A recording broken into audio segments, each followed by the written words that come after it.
다시 태어나야 합니다. 저와 여러분은 다시 태어나야 합니다. 오늘 성경 안에서 니고데모와 예수님의 대화의 기록이 있습니다. 요한복음은 7가지의 기적과 7가지의 예수님이 자신에 대한 정체성을 설명하는 7가지의 기적, 7가지의 예수 그리스도의 본성을 설명하는 굉장한 독특한 구조로 구성이 되어져 있습니다. 앞부분의 7가지의 기적은 수많은 사람, 7명의 사람들과 혹은 그룹의 만남을 통해 예수 그리스도가 참된 메시아임을 드러내는 사건이죠.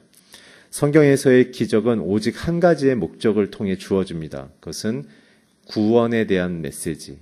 하나님께서 저와 여러분을 창조하신 창조주이시고, 두 번째, 자연 법칙을 만드신 분이시나 그것을 뛰어넘는, 우리를 구원하기 위해서 그것을 다 뛰어넘기로 결정하신 그 사랑의 열심을 보이기 위해 주어지는 것이 기적입니다. 많은 소수의 사람들이 그것이 마치 어떤 신비한 영적인 실력인 것처럼 행사하지만, 그러나 그렇게 해석해서는 진정한 예수 그리스도의 임재의 기적과 연결될 수 없습니다. 오직 기적은 예수의 구원을 설명하기 위해서 구약과 신약이 하나님께서 행하신 일들로 드러나고 있기 때문에 그렇죠. 오늘 주어진 니고데모의 대화 앞부분에 몇 가지의 사건들이 있었죠. 물이 포도주로 변하는 사건. 그것은 종교의식에 빠져있는 유대인들이 참된 영혼의 상징인 성령을 충만히 받지 않고 손발만 닦는 종교적인 열심을 행하는 것에 대하여 잘못됨을 그리스도가 지적하고, 내가 너희의 생수가 되겠다, 내가 너희의 새로운 생명수가 되겠다라는 상징의 메시지였으며, 두 번째 사건은 성전을 정결케 하시는, 성전에서 장사하는 종교 지도자들과 정치 지도자들을 책망하시면서 내가 이 솔로몬의 수십 년을 걸쳐서 지어진 솔로몬의 이 어마어마한 성전의 규모와 화려함을 전부 다 하룻밤 만에 부숴버리고 3일 동안 내가 성전을 새로 짓겠다 했을 때, 사람들은 그 성전을 하드웨어적인 성전, 곧 자신들의 종교적인 입지와 사회적인 신분과 실력, 누가 더 높은 자인가를 과시하는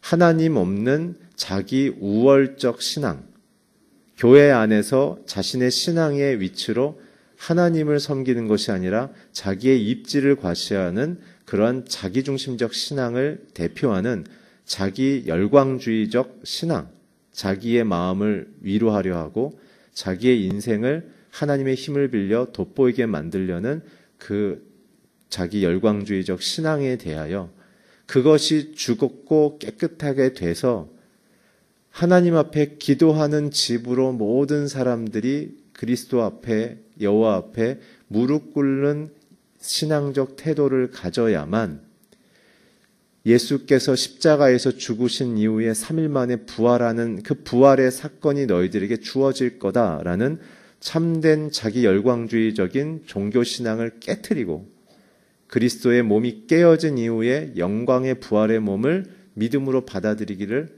간청하는 그리스도의 자신의 십자가의 사건을 예표하는 기적의 사건이었으며, 오늘 그 이후에 이제 니고데모와의 대화가 넘어오는 것입니다.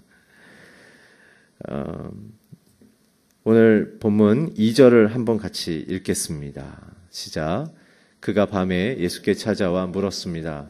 랍비여, 우리는 당신이 하나님께로부터 오신 선생인 것을 알고 있습니다. 하나님께서 함께 하시지 않는다면 선생님이 행하신 그런 표적들을 아무도 행할 수 없기 때문입니다. 오늘 니고데모는 누구입니까? 니고데모는 당시 바리새파 혹은 바리새인이라고 부르는 굉장히 고학력 그리고 고도의 사회적인 정보를 갖고 있는 특정 엘리트 집단이었던 것이죠.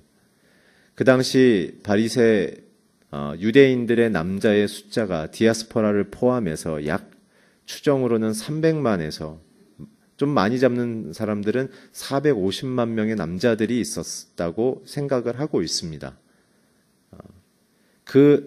그러한 남자들 중에 6천 명이 선발된 게 바리새파입니다. 굉장한 실력자들. 이 사람들은 모세 오경뿐만 아니라 613개의 율법의 법률적인 사회 도덕적인 해석을 충분히 해낼 수 있는, 그리고 모세 오경을 처음부터 끝까지 달달달달 외우며 해석해낼 수 있는 굉장한 지식인들이었습니다. 종교적인 영역뿐만 아니라 정치, 사회, 경제에 대한 리더십을 갖고 있었죠. 이들 중에서 소수를 뽑아서 만든 의회 기구가 바로 사내들인 공회였습니다. 약 60명 내외로 구성됐죠.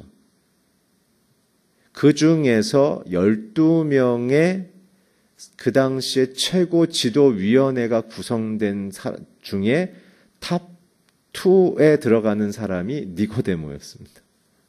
그래서 여러분 기억하실지는 모르겠지만 예수께서 성인식 할 때 니고데모가 그때 성인식을 하러 온 예수님과 그 당시에 10대 소년들에게 하루 종일 그들과 토론하면서 그들이 갖춰야 될 그러한 신앙과 사회적인 인품과 신앙과 사회 도덕성에 대한 가르침을 주죠. 그 당시는 성인식을 할 때 그 12명 중에 3분이 돌아가면서 들어오면서 최고의 그 당시의 석학들이 이제 성인이 되는 10대의 소년들을 만나주고 그들에게 자부심을 심어주고 격려하고 꿈을 주는 그런 굉장한 사회적인 만남들이 있었습니다. 그때 예수님을 가르쳤던 사람이 니고데모였습니다.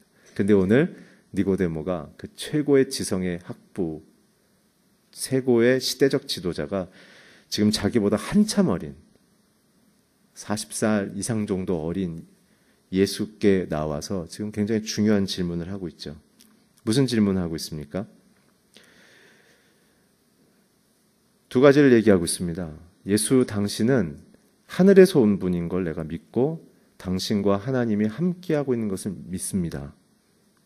라는 것을 고백하고 있는 반면에 또 한 가지를 얘기한 것은 내가 왜 그렇게 생각하냐 하면 당신을 통해 엄청난 기적이 일어나고 있는 것을 내가 보고 있기 때문입니다. 라고 얘기를 하고 있습니다. 오늘 본문 4절을 한번 같이 읽어주시겠습니까? 시작. 니고데모가 예수께 물었습니다. 나이가 들어 늙은 사람이 어떻게 다시 태어나겠습니까? 태어나려고 어머니 뱃속으로 다시 들어갈 수 오늘 3절을 좀 이따 다시 읽겠지만 니고데모는 그런 생각을 한 거예요.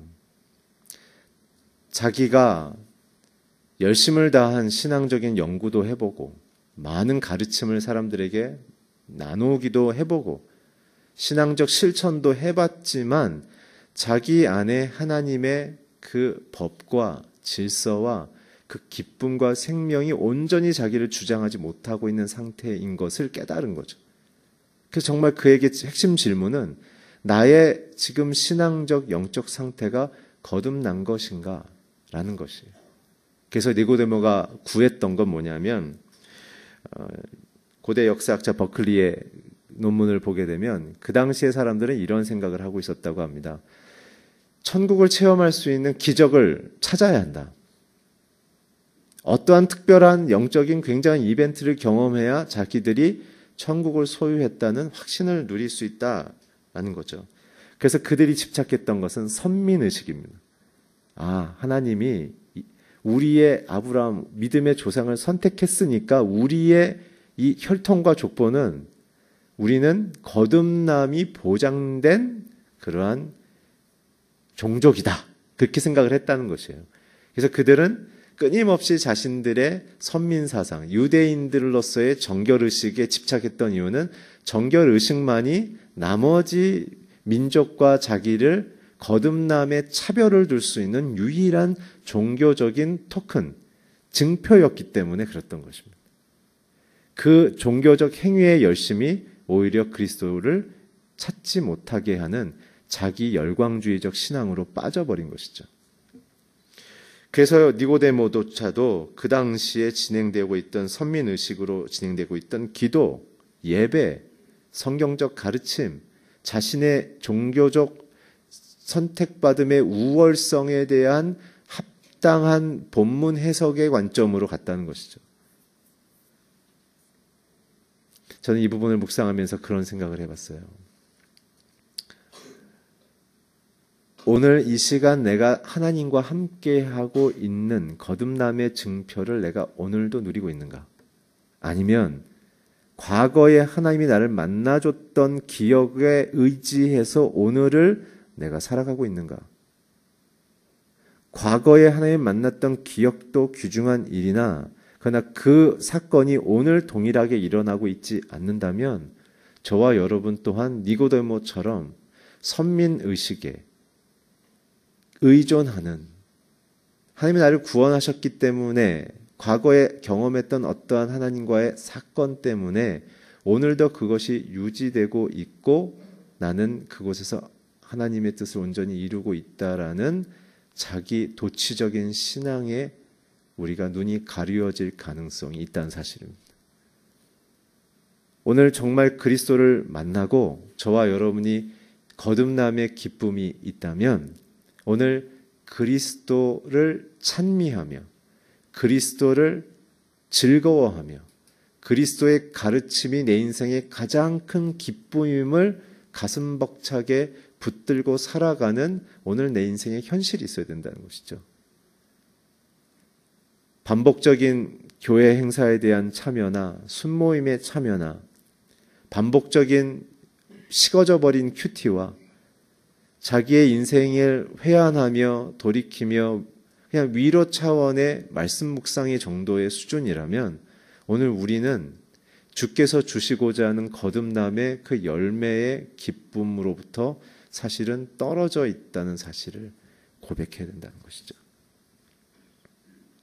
그래서 그들은 그 당시에 헬라의 밀교 중에 하나였던 의식을 통해서 불 앞에서 기도하고 어둠의 동굴 속에서 기도하면서 자신의 종교적인 오랜 배고픔과 육체에 대한 고통을 견뎌냄을 통해 자기네들이 깨끗해지고 있다라는 밀교적인 행위 중심의 신앙과 다름이 없음을 사실 니고데모는 알고 있었기에 굉장한 갈등과 고통이 그에게 있었던 것이죠.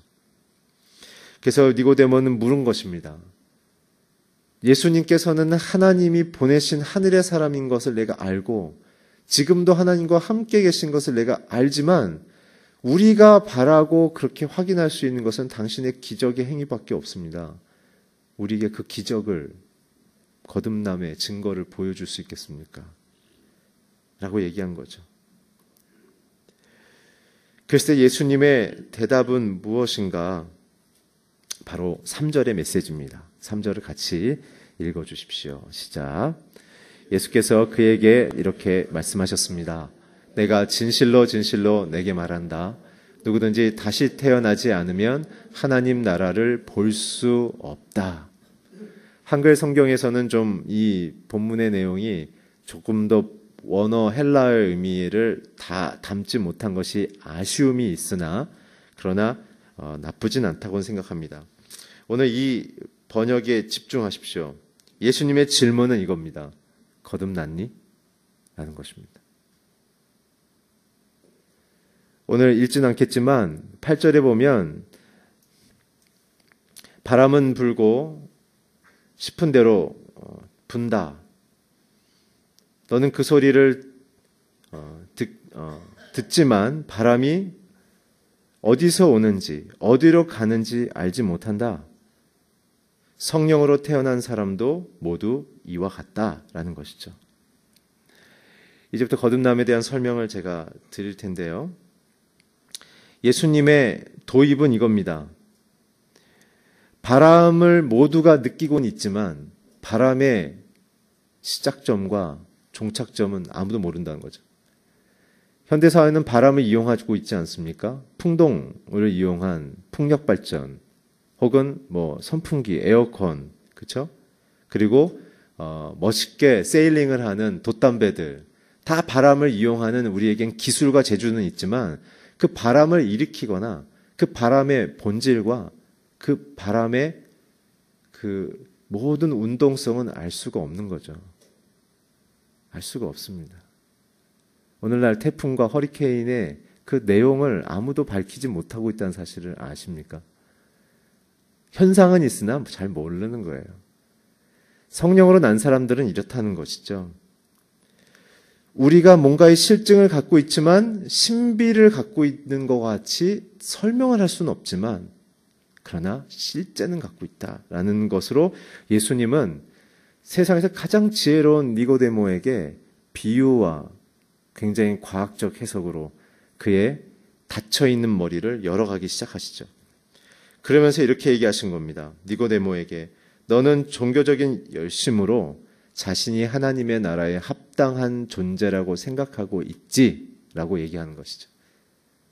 거듭남에 대한 관점을 그는 기적과 행위로 예수님께 질문을 던졌기 때문이라고 말씀드린 것입니다. 그 때문에 예수님은 3절에서 말한 다시 태어남이라는 거듭남이라고 표현할 수 있는 이 표현 속에 우리는 답을 얻을 수가 있는 것입니다. 이 거듭남, 헬라 말로는 게노덴 아도텐이라는 뜻인데요. 이 다시라는 것은 기회가 주어짐입니다. 세컨 찬스라는 거죠. 너희들에게 두 번째 기회가 주어졌다라는 거예요. 다시라는 것은. 그리고 거듭남, 태어남이라는 원래 헬라어의 뜻은 위로부터 내려옴이라는 뜻입니다. 저와 여러분이 성령을 받지 않으면 예수님의 이 설명은 마치 니고데모가 아까 4절에 질문했던 것처럼 내가 엄마 뱃속에 들어가서 다시 태어나야 된다는 얘기입니까? 라는 육적인 생각의 해석으로 가지고 간다는 것이죠. 주님의 메시지는 다시 엄마 배에 들어가서 태어나라는 얘기가 아닙니다. 너희에게 생명의 기회를 주신 이 두 번째 기회를 절대 놓치지 말며 두 번째, 너희가 이때까지는 육적인 기준으로 살았지만 이성과 세상과 감정과 욕구의 기준으로 살았지만 이제부터는 하나님으로 말미암아 다시 창조된 자로 살아야 된다라는 것입니다. 그게 거듭남이라는 거죠. 그것이 성령으로 다시 태어남이라는 것입니다. 그 뜻을 조금 더 일반적으로 표현하면 이런 것이죠. 거듭남이 무엇인가? 말씀이 우리의 마음에 던져지면 그 말씀을 내 마음에 첫 번째 새기고 두 번째 그 새겨진 말씀을 통해 깨닫게 하시는 대로 살아가는 것이 거듭남이라는 것이에요. 그렇기 때문에 거듭난 사람들은 어떻게 되냐면 성령님의 영향을 받아 이전에 내가 조정하고 주장했던 판단력과 행동의 의지가 이젠 성령의 영향으로 조정되고 움직여지기 시작한다는 거죠. 그게 거듭남의 현상입니다. 어떠한 부흥회에 가서 불을 받네, 빛을 받네, 이것이 거듭남이 아니라는 거예요, 여러분. 거듭남은 굉장히 인격적인 것입니다.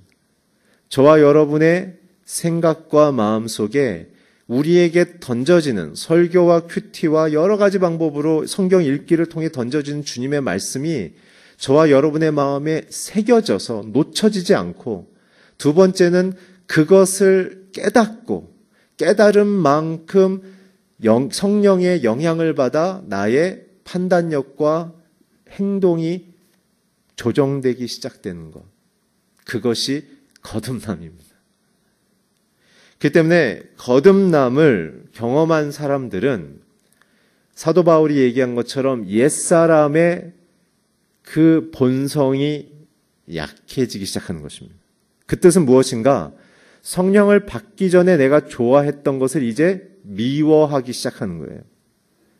성령 없이, 말씀 없이 살았을 때 내가 즐기고 좋아하고 선호하고 추구하려는 것들이 이제는 미워지고 싫어지고 손대기도 원치 않는 방식으로 판단과 의지가 바뀌어지기 시작하는 거예요. 그게 새 사람이 됐다라는 것입니다. 옛 본성이 예수님을 믿는다고 고백하는 순간 한 번에 파멸되지 않습니다. 서서히 밸런스가 시소게임처럼 이렇게 바뀌어가는 것이죠. 깨달은 만큼 새 사람이 살아나고 옛 사람이 가라앉는 거예요. 깨달은 만큼 새 사람이 나를 움직이고 옛 사람이 나에게 힘을 잃어가는 과정을 통해서 점점 새 사람이 성령의 의지를 통해 옛 사람을 지배하는 방식으로 우리는 끝없이 거듭남을 주님 앞에 갈 때까지 이 시소게임을 하는 것입니다. 저와 여러분의 신앙적인 맹점은 무엇이냐면 어떠한 성령의 체험, 어떤 깨달음, 어떠한 내 감정적인 굉장한 충만함이 거듭남이라고 착각을 하고 있다는 것이죠. 과정 중의 현상일 순 있으나 그것이 거듭남의 증표가 아닙니다. 거듭남은 지극히 인격적이며 지극히 이성적이며 지극히 사회적이며 지극히 영적인 자기의 변화, 내 본성으로부터 하나님이 갖고 계신 그 기준을 사랑함으로 그쪽 방향으로 이동해 나가는 것이 거듭남이며 그것을 새 성품, 하나님의 성품을 닮아간다라고 얘기하는 것이죠. 그래서 거듭난 사람들은 언어가 바뀝니다. 부정적인 언어, 비판하는 언어, 저주하는 언어, 절망하는 언어, 그것을 버리기 시작하는 거예요. 절망 속에서도 하나님의 소망을 꿈꾸는 자들, 죽음과 같은 인생 속에 하나님의 살리심의 그 부활의 능력처럼 나도 살아날 것이라고 믿는 하나님의 그 생명을 신뢰하는 고백, 주의 약속된 말씀이 나의 현상이 주는 압력보다 더 능력 있음을 놓치지 않고 그것을 따라 살기로 결정하는 참된 그리스도를 존귀 여기는 마음으로 살아가는 것이 거듭남이라는 것이죠. 그래서 마치 씨를 심듯이, 그리고 물을 주듯이, 그리고 햇빛이 비춰지듯 시간을 두고 정성을 두고 간절한 마음으로 아름답게 정원을 가꾸듯 저와 여러분이 우리의 영혼의 정원을 거듭남의 하나님의 손길에 맡겨서 끝없이 위로부터 내려오는 하나님의 그 가르침으로 우리가 변화되어서 이 땅을 살아가는 방식, 그것이 바로 거듭남이라고 이야기합니다. 그러나 이 당시는 가짜 거듭남이 굉장히 많았다는 것이죠. 아까 우리 읽었던 4절의 니고데모의 얘기처럼 어떻게 우리가 행위를 해야 합니까? 엄마 뱃속에 다시 들어갈 수만 있다면 들어가야 된다는 뜻입니까? 그것이 기적이라면 주님 내게 그렇게 엄마 뱃속으로 들어가게 해주십시오 라고 이미 고령의 니고데모가 어린애 같은 얘기를 하는 것이에요. 방법에 집중했기 때문에 그런 것이죠. 그러나 오늘 5절에 보면 주께서 그것에 대한 방법론을 얘기하시죠. 우리 5절을 한번 같이 읽겠습니다. 시작.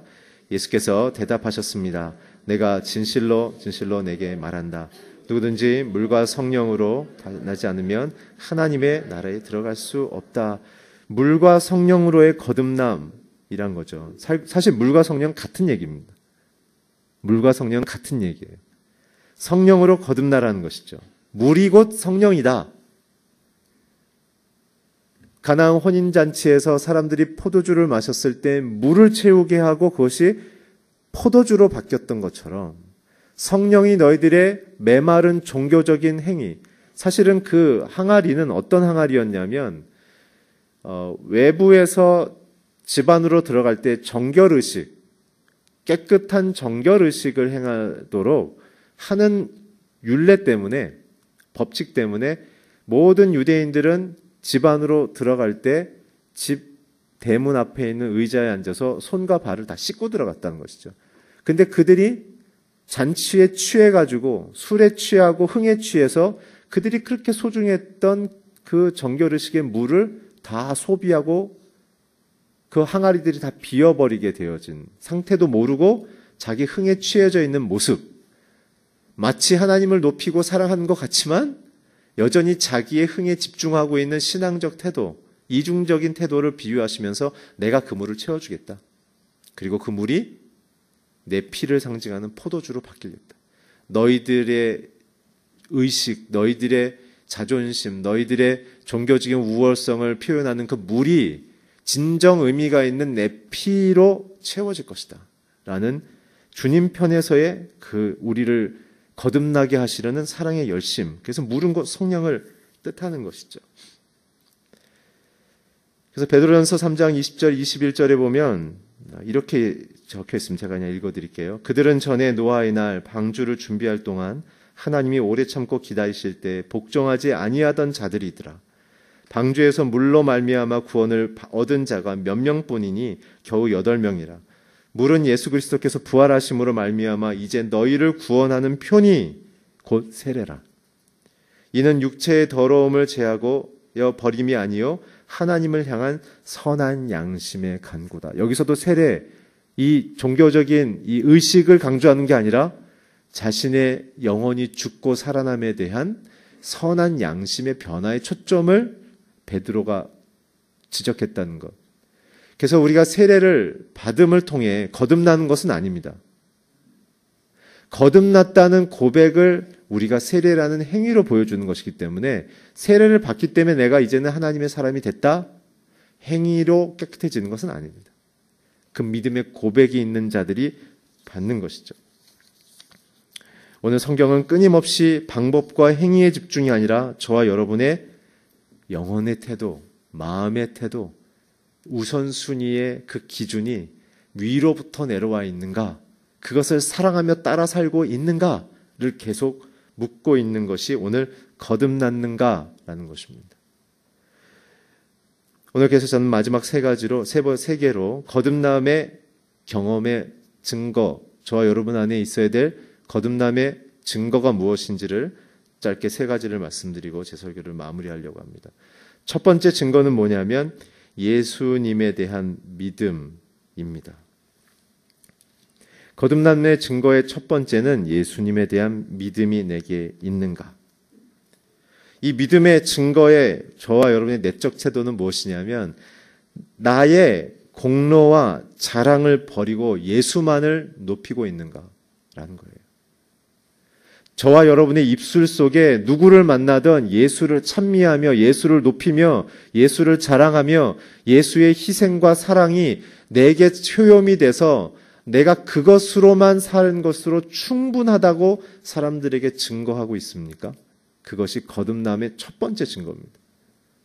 자신의 대학교 졸업장으로, 자신의 지금 사회적인 명함으로 자신이 누구인지를 말하고 있다면 자신의 거듭남에 대해서 다시 생각해 보라는 얘기입니다. 오늘 이 부분에 대해서 요한복음 6장 28절 29절에 이렇게 기록되어 있습니다. 제가 읽어드리겠습니다. 그러자 그들이 예수께 물었습니다. 우리가 어떻게 하면 하나님의 일을 하겠습니까? 예수께서 대답하셨습니다. 하나님의 일이란 바로 하나님께서 보내신 일을 믿는 것이다. 여러분들 교회에서 열심히 사역할 때 예수님을 믿는 마음의 기쁨 때문에 봉사하신다면 하십시오. 그게 아니라면 멈추십시오. 저는 권장하고 싶지 않습니다. 하면 할수록 그리스도를 높이는 것이 아니라 자기 안에 자기의 어떠한 보상을 요구하는 신앙으로 더욱더 끌려가실 것입니다. 오늘 첫 번째는 자신의 공로와 자랑을 버리고 정말 예수를 받아들이고 믿고 그분의 가르침이 나의 참된 인생을 살리는 일이라는 사실을 잊지 않는 것.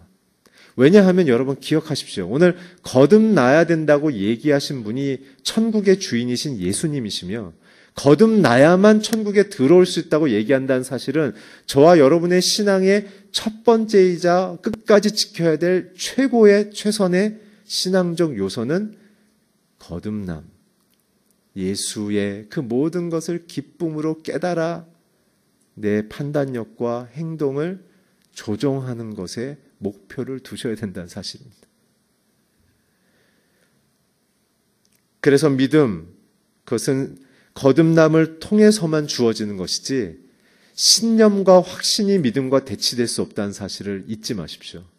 어떤 분들은 종교적인 신념, 종교적인 확신으로 그것을 믿음이라고 착각하고 있지만 예수께서 주신 그 생명의 말씀을, 예수님을 사랑하며 그 안에 거하기를 기뻐함으로 순종하지 않는다면 그것은 여전히 니고데모적인 자기 열광주의적 신앙의 유혹 속에 있는 것이죠.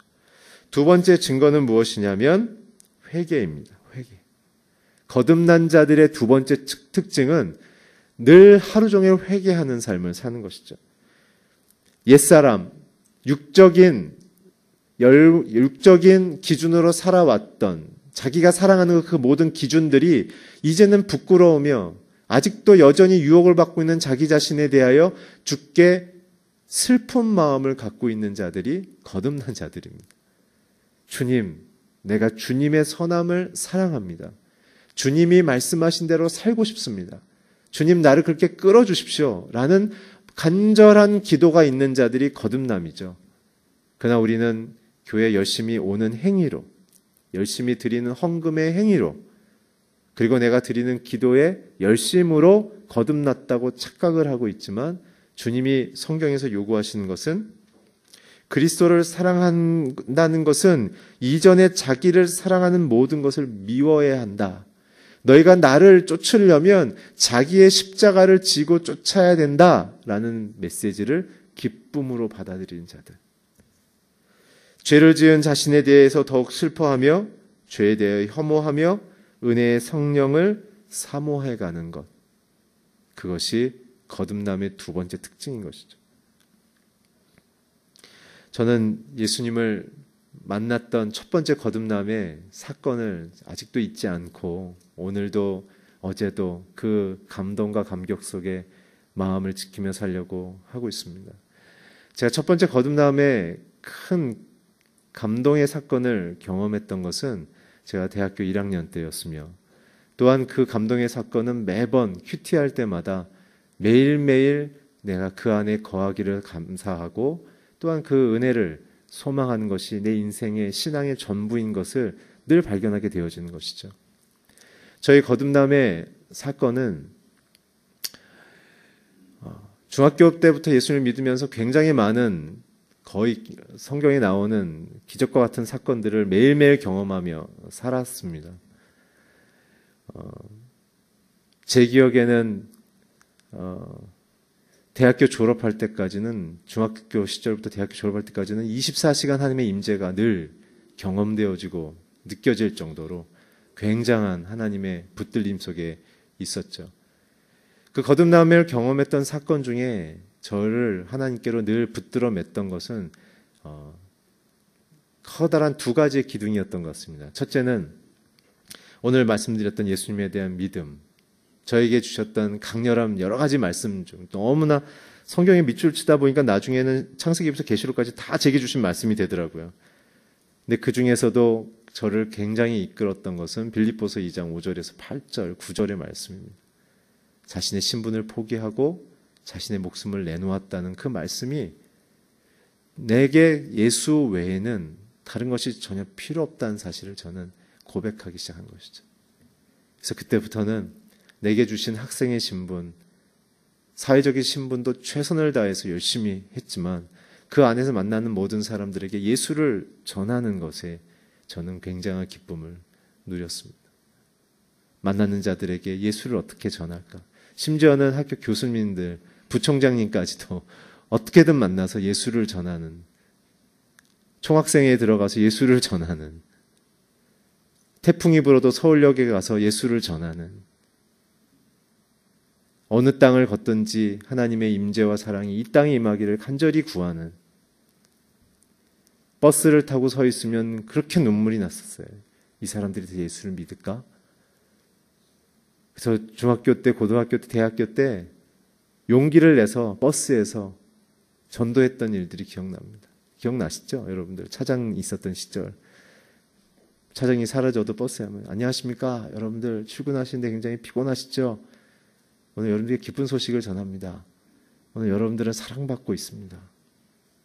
오늘 가족이 사랑하며 여러분을 만드신 하나님이 여러분을 사랑합니다.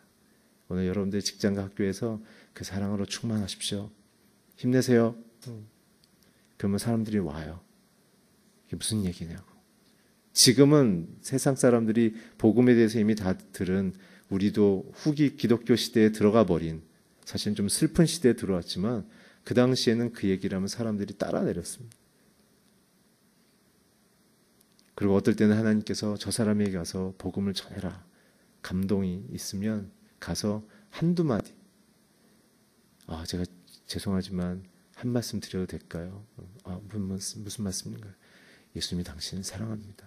근데 저는 굉장한 많은 체험을 했습니다. 그 얘기를 듣는 사람들은 대부분은 굉장한 영적인 매력과 관심을 갖는 거예요. 어떤 사람은 그 얘기를 듣는 순간 우는 분들도 있었어요. 여러분, 거듭남에 대한 이 은총과 인생은 나뿐만이 아니라 다른 사람을 전염시키게도 만든다는 것이죠. 마지막 세 번째는 진실한 기도입니다. 거듭난 사람은 소리가 나게 되어 있습니다. 오늘 바람을 예수께서 예를 드신 이유는 저는 너무나 감격스럽며 너무나 탁월하다고 생각합니다. 왜냐하면 바람은 소리가 있지만 실체가 없어요. 예수 믿는 사람들은 거듭난 그 상태가 되어지면 눈에 보이지 않는 예수님을 보여주는 울림통이 된다는 거예요. 마치 신생아 아이가 태어나자마자 울지 않으면 여러분 의료적으로는 어떻게 된 거죠? 그건 이머전시예요. 태어나자마자 아이가 울지 않으면 그건 굉장히 의료적으로 아이에게 큰 문제가 있는 것입니다. 그러나 건강한 아이는 태어나자마자 웁니다. 호흡합니다. 소리를 냅니다. 거듭난 사람들은 소리를 냅니다. 내 안에 있는 생명이 있음이 느껴지며 그 생명을 주신 주님께 반응하며 이야기하며 또한 내게 맡겨진 사람들에게 소리를 내기 시작하는 것이죠. 그것이 바로 거듭난 사람들의 증거입니다. 사랑하는 성도 여러분, 저와 여러분과 여러분들의 자녀 안에 이 거듭남의 은총이 매일매일마다 일어나서 그리스도가 내 안에, 내가 그리스도 안에 거하는 아름다운 인생을 살아가길 주의 이름으로 축원합니다. 기도하겠습니다. 하나님, 예수께서 이 땅에 우리를 위하여 구원하러 오신 그 십자가의 참사랑을 의지하며 또한 우리가 육적인 기준으로 살아가는 이제 모든 과거의 옛사람으로부터 변하여 그리스도를 믿고 따르는 새 사람으로 살아가는 그 기쁨과 축제의 인생을 누리게 하여 주시옵소서. 예수 그리스도의 이름으로 기도드렸습니다. 아멘.